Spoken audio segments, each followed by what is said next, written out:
One good thing I can say about my father is that he always gave me books to read. For example, he gave me a couple of sets of encyclopedias before I was 10 years old. I read through Compton's encyclopedia several times.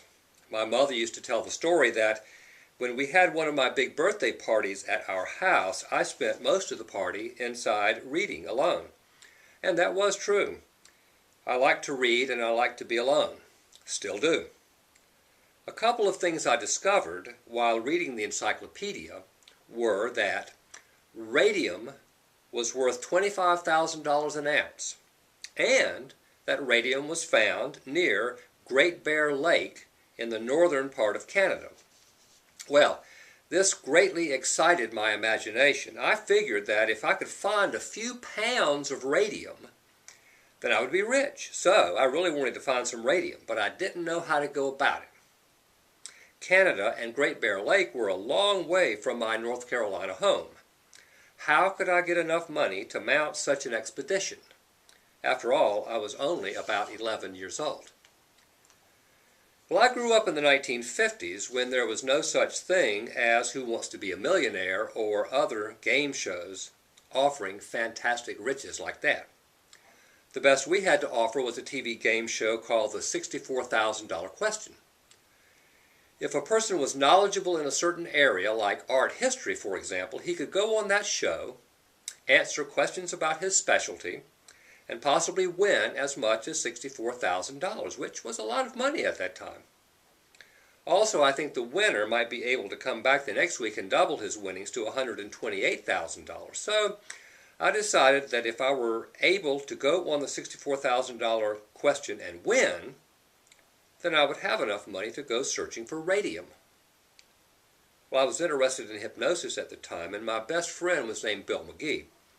We came up with the idea that we could use hypnosis to memorize everything that there was to know about a particular subject. Then we could go on the TV game show, win the big money, and go prospecting for radium. Somewhere or other in our plans, we decided that when we won the money, we could use it to buy an airplane. And that would enable us to fly to Canada. The plane that I really wanted to buy with the game show winnings was the Beechcraft Twin Bonanza, a twin-engine plane good for long trips with sleeping facilities for various people. So I wrote to the Beechcraft Company in Wichita, Kansas, and asked for information on the Twin Bonanza airplane. Sometime after that, they sent me some brochures, and I looked them over happily, and my imagination went wild. I took the brochures, wrote on them what color plane I wanted, what kind of upholstery, what kind of radio, etc., and wrote back to the company and asked them how much it would all cost.